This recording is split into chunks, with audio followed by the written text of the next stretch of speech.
Meus irmãos e minhas irmãs, vos saúdo com a paz do Senhor. Sou o professor Gesiel Costa e este é o seu canal EBD em Ação.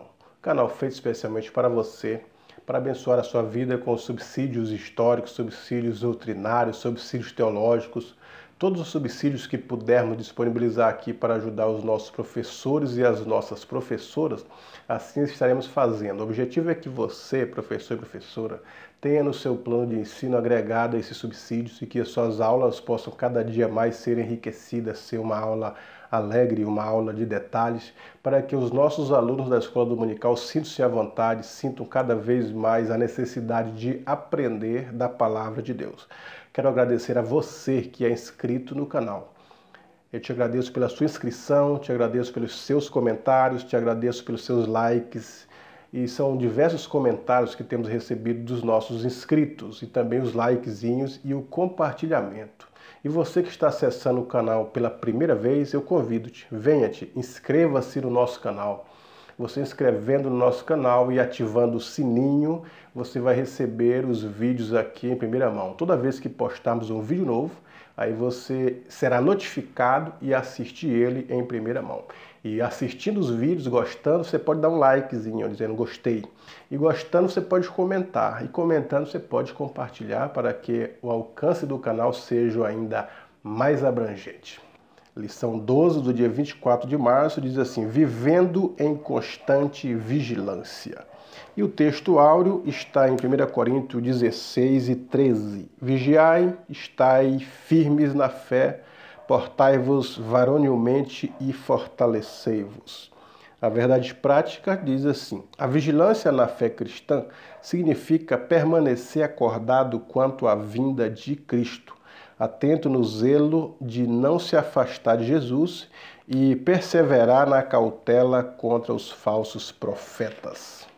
A lição de hoje é desenvolvida sobre o texto de Mateus, onde Cristo convoca os seus discípulos para que vá até o Getsêmani, e ali ele pede que os discípulos orem e velem um pouco com ele. E ele se angustiou, se entristeceu e suplica a companhia, a oração dos seus discípulos.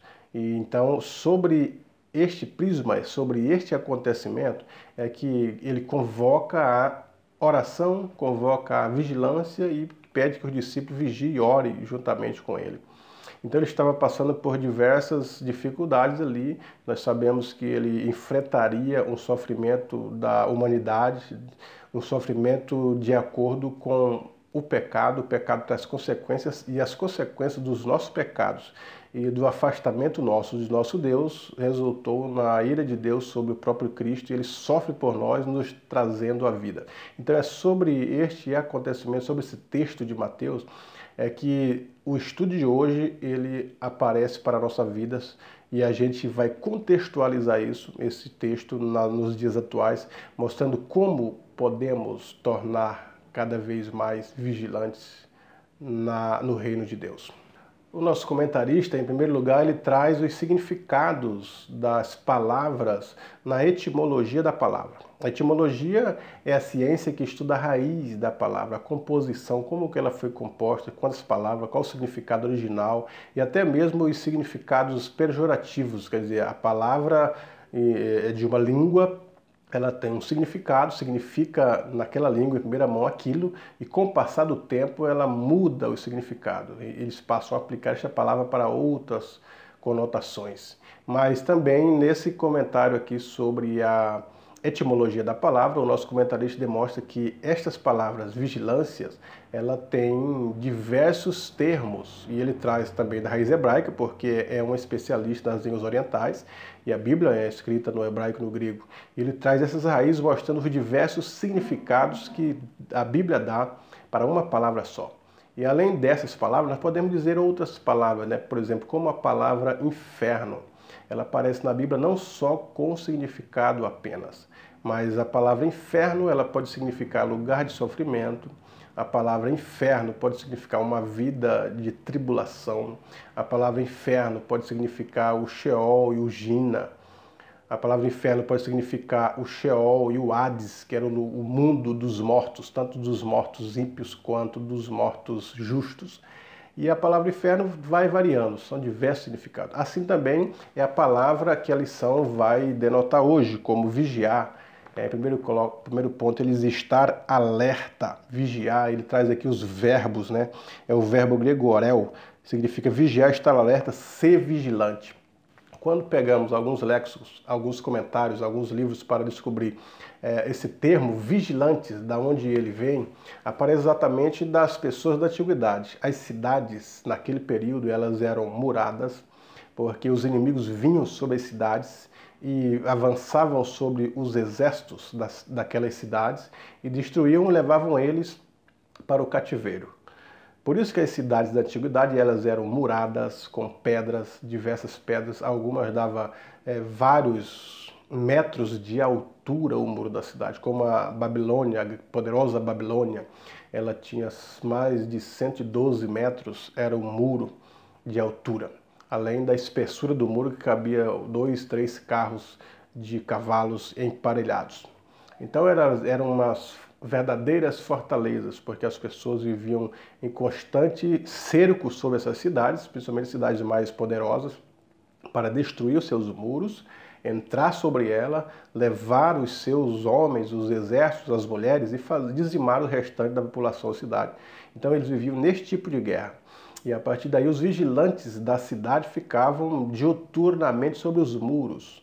Eram chamados atalaias, onde eles, sobre os muros tinha uma casa, eles ficavam observando de cima dos muros se havia algum inimigo se aproximando. E se houvesse algum inimigo se aproximando, dependendo da situação, eles saíam para o confronto. Se não, eles se trancavam e trancavam os portões dos muros da cidade. Nós vemos essa situação também representada em Jericó, que era murada, e para Israel poder ter acesso à população da cidade, foi preciso vencer os muros, derrubar os muros devido ao milagre estipulado por Deus.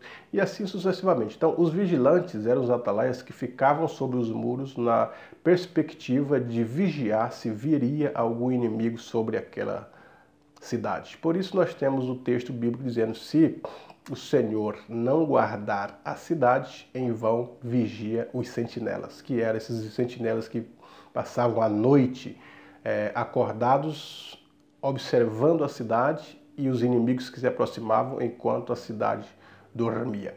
Mas também havia os vigilantes das plantações. Naquele período do Antigo Testamento, as pessoas plantavam a cevada, o milho, o trigo, a azeitona e diversas outras plantações. E os inimigos, vez por outra, vinham sobre as plantações para poder arrebatar as plantações dos demais. Nós vemos essa situação com Sansão, que através de algumas raposas causou dano nas roças dos filisteus. E para isso havia os vigilantes, os sentinelas, que viviam próximo àquelas lavouras para guardá-las dos inimigos, para anunciá-las ao seu dono, se viria alguém sobre ela para tomar aquela lavoura, aquela plantação que era um meio de sobrevivência, um meio de negócio das cidades. Então os vigilantes tinham a sua perspectiva, que era estar sóbrios, estar alerta, estar cuidando, estar acordados e pronto para dar a notícia, boa ou ruim, daquele que ele estava guardando.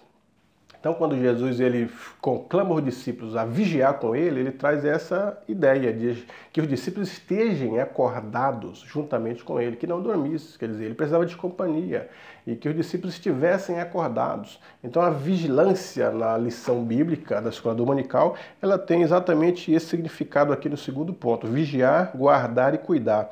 É o verbo grego agripneo, que é manter-se acordado. E ela só aparece 4 vezes no Novo Testamento, dizendo que estar acordado para uma situação. E a partir daí ela aparece também no sermão profético, né? Vigiai e orai para que não entreis em tentação. E também falando para a gente obedecer aos nossos pastores, porque velam. Quer dizer, velam de estar acesa, de estar ligada, de estar acordada. Os pastores velam pelas nossas almas, quer dizer, eles se preocupam, eles estão sempre alerta, estão atentos, estão perceptíveis com o seu rebanho. E se fossem os pastores do período do Novo Testamento, eles estariam cuidando das ovelhas do deserto, no rebanho, para que elas fossem protegidas dos lobos que rodeavam todo o deserto. E o terceiro ponto da lição diz assim: vigiar e ser sóbrio. Não basta somente vigiar, porque estar acordado, o bêbado pode estar acordado, mas ele não está em sobriedade, não tem consciência do que está acontecendo se ele estiver com o pensamento entorpecido pelo álcool. Então, vigiar e estar acordado, estar sóbrio, é estar consciente daquilo que estamos fazendo. Ser sóbrio no quê? Nós devemos ser sóbrios porque o diabo está ao nosso derredor e nós devemos ter cuidado com as astutas ciladas do inimigo. Vigiar e ser sóbrio no sentido do mundo. O mundo ele apresenta os apetites, apresentam o prato, apresentam aquilo que as pessoas querem como opção para o pecado. E estar sóbrio é estar consciente quanto ao que acontece ao nosso redor, estar consciente quanto ao que acontece ao nosso pensamento, às ofertas que nos é oferecida. Então, nesse sentido, é vigilância e sobriedade. Escato significa últimas coisas, últimos acontecimentos. Logia significa um tratado, um estudo. Então, eles definem a escatologia como um tratado, um estudo dos acontecimentos por vir, dos últimos acontecimentos, das coisas que virão. E nós estudamos e pontuamos a escatologia como agora estamos perceptivos aos sinais da volta de Cristo. Nós estamos na última hora, nos últimos dias. A Bíblia diz isso, que nós estamos nesses últimos dias. Esses últimos dias acontecerão diversos fatores, né? Sinais da volta de Cristo, sinais na política, sinais na igreja, sinais no mundo, na tecnologia, uma série de outras coisas. Também falamos do arrebatamento de Cristo, que está incluso aí na escatologia, o tribunal de Cristo, as bodas do Cordeiro, a grande tribulação, a volta de Cristo em glória, a implantação do milênio, o julgamento, o eterno e perfeito estado. Essas questões da escatologia, elas nos mostram que nós devemos estar vigilantes para isso. Por quê? Porque os sinais, eles foram dados para os que esperam a volta de Cristo. E a vigilância também significa isso, e a sobriedade também está inclusa aqui. Se Cristo deu sinais de que ele estaria próximo a vir arrebatar a igreja e nos deu sinais, vamos estar vigilantes, atentos, sóbrios, para detectar os sinais e dizer: Cristo está próximo e eu preciso estar preparado para subir ao arrebatamento. Segundo ponto fala Jesus no Getsemane. E aqui o comentarista ele traz algumas explicações sobre o que seria o Getsemane, que significa lugar de óleo. Lugar de óleo porque era uma localidade onde havia diversas oliveiras, e era das oliveiras que as pessoas faziam o óleo. E o óleo ele tinha diversas funções. O óleo da azeitona, tirava da azeitona verde, e batia nas azeitonas com pedras, e aquelas pedras iam amassando as azeitonas, e saiu o primeiro óleo que era destinado para a unção do sacerdote, a unção no tabernáculo. E eles tornavam a bater na azeitona para continuar extraindo o óleo daquela azeitona macetada. E saía um segundo óleo, não tão límpido e puro quanto o primeiro, mas servia. E eles iam tirando, batendo, cada vez que batiam nas azeitonas com as pedras, ela ia produzindo mais óleos. E cada óleo que ela produzia, cada levada de óleo, a primeira para a unção, a segunda para o óleo de cozinha, a terceira para... E assim, diversos fatores eles iam utilizando aquele óleo. E no Jardim do Getsemane havia diversas oliveiras, e por isso que eles denominaram o nome de Getsemane de lugar de óleo. E era um jardim próximo ao ribeiro de Cedron, do lado oposto de Jerusalém, e as pessoas estavam ali porque era um lugar agradável, um lugar de sombra, e era um jardim, as pessoas passeavam. E Cristo gostava de estar no jardim porque tinha um local de oração.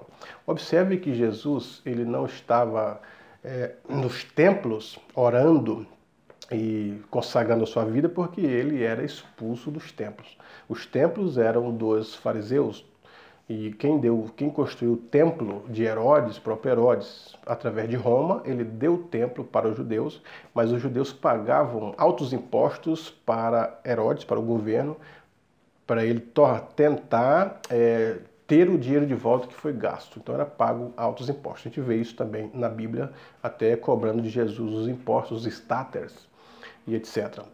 Agora, Cristo ele não estava no templo orando e consagrando porque era expulso dos templos.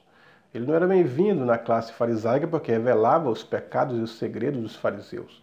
E as demais classes, idem para ela. Então ele se apresentava no monte, gostava de estar orando no monte, onde ninguém perturbava. E em especial o jardim do Getsemane. E nessa noite ele chama os discípulos a acompanharem ao Getsemane. Ele precisava ter alguns momentos de intimidade com seu pai, de oração, de súplica. E ele roga aos discípulos, fala para eles, ali no meio de 12, ele chama 3 que eram mais próximos, Pedro, Tiago e João, e diz: velai comigo, a minha alma está profundamente triste a ponto de morrer. E retirou-se deles e começou a orar e a chorar, dizendo: Pai, se possível, passa de mim este cálice. E quando ele voltava para a companhia dos discípulos, porque já era entrado a noite, eles estavam dormindo, e ele acordava o discípulo para que pudesse orar com ele, velar com ele, fazer companhia. Ele precisava de companhia. E os discípulos, então, quando ele voltava, estava novamente dormindo. Aí ele surge com uma palavra: nem um pouco podeis vigiar, velar comigo. Então a lição ela está embasada exatamente nesse contexto. São diversos elementos aqui da leitura bíblica em classe. E são diversos os assuntos que poderíamos discorrer sobre este tema. Mas o foco está na vigilância. E o cálice. Passa de mim este cálice. E para os discípulos ele vigiai e orai. A vigilância que Cristo está falando para o discípulo que é estudada nesse contexto. Antes, porém, o texto fala da angústia de Jesus. Ele passa angústia por causa da consequência do pecado. O pecado na vida humana, ele trouxe a tristeza, mas a tristeza não foi Deus que fez. O homem foi feito, como disse Salomão, eis que uma coisa descobri, que Deus fez o homem perfeito, mas o homem buscou muitas invenções. E em uma dessas invenções, o pecado. E vindo o pecado, todas as mazelas como consequências do pecado veio sobre a vida humana. Então a tristeza, a dor, a angústia, o sofrimento, todas as questões que envolvem espírito e alma, os questionamentos da alma, o vazio da alma, são decorrência da consequência do pecado humano. Agora, Cristo ele não tinha pecado. Por que ele está angustiado, se a angústia é consequência do pecado? Cristo não poderia morrer, porque o salário do pecado é a morte. Ele não cometeu pecado. Por que ele morreria? Cristo não poderia sofrer. Por que ele sofre? O profeta Isaías diz que ele foi aflito. Aflição é questão da alma. Ferido de Deus, ferimento na questão do corpo. Oprimido de opressão. A opressão maligna estava sobre ele. A opressão dos pecados das pessoas estava sobre ele. Ele não cometeu pecado, mas tomou os nossos pecados. Portanto, as consequências vieram sobre a vida dele porque ele tomou os nossos pecados para cravar na cruz. E agora ele está em angústia. Angústia é a questão da alma. Uma alma angustiada, ela chora. Uma alma angustiada, ela suplica. Uma alma angustiada precisa de companhia. Uma alma angustiada precisa de paz e ele não dorme durante a noite. Uma alma angustiada, ela precisa de um respaldo, precisa ser amenizada, precisa ser consolada. E é nessa situação que Cristo está clamando ao Pai, chamando os discípulos para que orassem com ele, está precisando da companhia e ele diz: a minha alma está profundamente triste a ponto de morrer. Então a angústia que Cristo tinha era em decorrência dos nossos pecados como consequência na vida dele. E quando Cristo diz assim: Pai, se possível for, passa de mim este cálice. Aí nós observamos na Bíblia que o cálice ele tem diversos contextos. Em primeiro momento, o cálice no Antigo Testamento era do copeiro-mor. O rei ele precisava tomar vinho, suco de uva e todos os experimentos que o rei fazia. Primeiro o copeiro-mor experimentava, para ver se não havia algo envenenado, porque naquele período desenvolveram o veneno e muitos reis morriam envenenados porque não experimentavam alguém as coisas antes pelo rei. E o copeiro ele tinha essa função de dar na mão do rei a uva espremida, mas antes do rei tomar, ele já tinha tomado e não tinha efeito nenhum. Então tudo que ele fazia, ele ofereceu ao rei primeiro porque ele já havia comido, para preservar a vida do rei ou de qualquer uma outra autoridade em função de um envenenamento. Então, no primeiro momento, o cálice ele é literal ali, cálice mesmo, um recipiente pequeno, não tão grande, mas que pudesse levar alguma coisa dentro em conteúdo eficiente para que as autoridades pudessem desfrutar daquilo. E a Bíblia também chama de cálice da bênção, quer dizer, sobre o corpo, sobre a vida, sobre a família de alguém, vem o cálice da bênção. Quer dizer, o cálice da bênção aqui é no sentido figurado, não literal, mas expressando exatamente a bênção do Senhor, a bênção literal, abençoar, e no sentido de derramar, porque o cálice ele tem essa conotação de receber um recipiente, conter o conteúdo ou derramar o conteúdo. Então, no caso de derramar o conteúdo, é trazer a bênção como uma chuva de bênção para a vida de uma pessoa. Mas a Bíblia também fala do cálice da ira de Deus. Quando o Apocalipse ele fala das taças da ira de Deus, cheio da ira, quer dizer, as taças sendo derramadas, é o sentido figurado, simbólico, querendo dizer que as vinganças do Senhor sobre os ímpios, ela virá. E virá no sentido literal. As pessoas sofrerão literalmente o cálice da ira do Senhor. Então existe o cálice da ira que é algo ruim, que vem para julgar os males, as atitudes dos humanos. Agora, no contexto em que estamos falando, quando Cristo diz, passa de mim este cálice, é o cálice do sofrimento humano, é as consequências da razão do pecado humano. Quer dizer, o homem pecou, o salário do pecado é a morte e as suas consequências. Então, todo o destino da humanidade estava destinado para morrer. Morreríamos, não pagaríamos os nossos pecados e nem nos salvaríamos. Mas Cristo ele aparece para carregar sobre ele os nossos pecados, morrer no nosso lugar, porque ele era o único que conseguiria vencer a morte, ressuscitar e deixar-nos justos, isentos do pecado. É isso que Paulo diz aos Colossenses, que ele arrancou do meio de nós a cédula que era contra nós, cravando na cruz. Quer dizer, a cédula era promissória, era toda a memória dos nossos pecados. E ele crava na cruz, morre por nós e nos dá a vida eterna. É esse cálice que ele está dizendo, se possível for, passa de mim esse cálice. Todavia não era possível, porque ele já havia profetizado a sua morte. Eu mesmo dou a minha vida e torno tomar. Por que ele dá a sua vida e torna tomar? Porque ele não tinha pecado, todavia a morte não tinha autorização ou poder para chegar sobre Cristo e levá-lo, como tem na nossa vida. Nós não temos esse poder de querer morrer quando quisermos, não. Morremos quando a morte chega e nos leva. Agora, Cristo não, ele morre quando ele quer e ressuscita quando quer, porque ele tem um poder sobre a morte, porque ele não tem pecado, então a morte é subjugada a ele. É desse cálice que ele está falando. O cálice aqui tem o sentido de sofrimento, de angústia, de juízo de Deus sobre o pecado, e ele sofre isso, e nos dá a bênção e nos torna justo. O terceiro tópico fala sobre exortação à vigilância.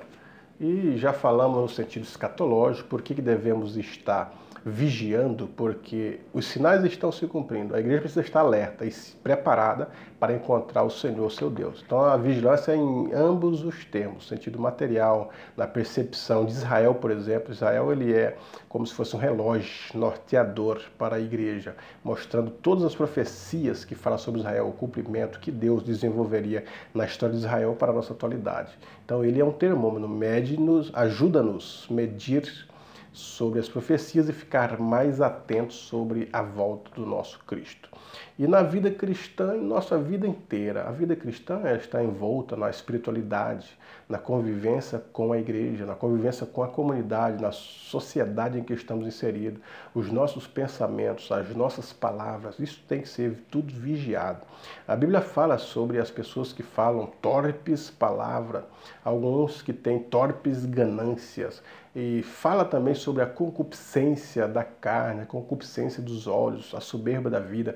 Devemos estar vigiando sobre essas questões. É abrangente a questão da vigilância, não somente estar olhando para a volta de Cristo, como os sinais cumpridos e ele próximo a voltar, mas estar olhando a nossa própria posição diante de Deus. Porque o cristão que ele foi lavado, remido e comprado com o sangue de Cristo, ele deve ser transformado de glória em glória.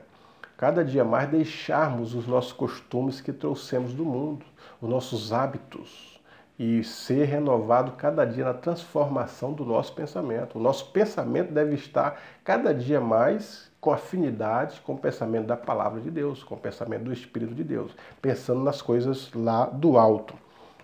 E a Bíblia ainda diz, e a lição ainda fala, vigiai e orai. A oração é um termômetro, é o diálogo sobre o cristão e Deus, a nossa conversa, nossa intimidade, nossa afinidade com Deus. E ainda diz assim, o espírito e a carne. Quer dizer, a questão do espírito, ela se resolve espiritualmente. O homem que é espiritual, ele discerne bem tudo aquilo que é espiritual. Nós temos uma vida espiritual, devemos zelar por nossa vida espiritual. Para zelar, para ter uma vida espiritual saudável, é necessário o reconhecimento da palavra de Deus, se submeter à palavra de Deus, reconhecê-la como autoridade divina, cumpri-la, pregá-la e vivê-la. E, acima de tudo, ter uma vida de comunhão. Uma vida de comunhão quer dizer comer junto, ter acesso ao trono da graça. E esse acesso é através da santificação, é através da oração, é através da consagração, é através da santificação que nós cada dia mais estamos buscando por Cristo Jesus, o nosso Senhor. E as obras da carne são manifestas. Paulo fala sobre as obras da carne e diz coisas semelhantes a estas. Então, olhar essas obras da carne e depois as demais coisas, porque existem coisas ainda sobre as obras da carne. E estar atento a elas, né? Vigilante para que a gente não esteja fazendo aquilo que agrada a nossa carne, mas aquilo que agrada ao Espírito, quer dizer, a nossa vivência espiritual com o Espírito de Deus. Estar atento às questões que o Espírito de Deus ele nos mostra. Quando a Bíblia fala de carne, da mesma forma também são diversos os sentidos. A carne, ela existe a carne no sentido literal, as fibras, né, do corpo, seja o corpo humano ou o corpo de um animal, e também fala da obra da carne como as questões internas, que a Bíblia diz como as concupiscências, os desejos, o apetite carnal exagerado das coisas ruins para a alma, como a prostituição, a ira, a discórdia, as dissensões, a heresia, são questões internas, é chamado de obra da carne. Ou a fraqueza humana, né? O homem em si, ele tem sua fraqueza humana, e isso também é chamado de obra da carne. Isso é proveniente da natureza caída. As obras da carne é a natureza caída. A alma foi atingida pelo pecado, foi maculada, o espírito também foi atingido pelo pecado. Por isso a dureza do espírito, a incredulidade, a consciência cauterizada, são questões do espírito, como também os sentimentos e as faculdades da alma comprometido com as coisas negativas que a Bíblia aborda. Agora, tudo isso é possível rever, religar com Deus o espírito, a alma, o corpo, para que possamos conservar o espírito, a alma e o corpo plenamente irrepreensível. Quer dizer, digno não de erro, mas de estar andando no caminho correto conforme a palavra de Deus e estar pronto para a vinda de nosso Senhor Jesus Cristo. Portanto, meu professor e minha professora, poderemos falar de diversos assuntos que é elencado aqui na leitura bíblica em casa. Todavia, nos limitamos àquilo que a lição propõe, alguns tópicos que ela propõe. Então, eu desejo a você, professor e professora, uma aula excelente e que os nossos alunos cada dia mais estejam inteirados, interessados em aprender da palavra de Deus e assim eles crescerem na graça e no conhecimento de nosso Senhor Jesus Cristo. Deus em Cristo vos abençoe.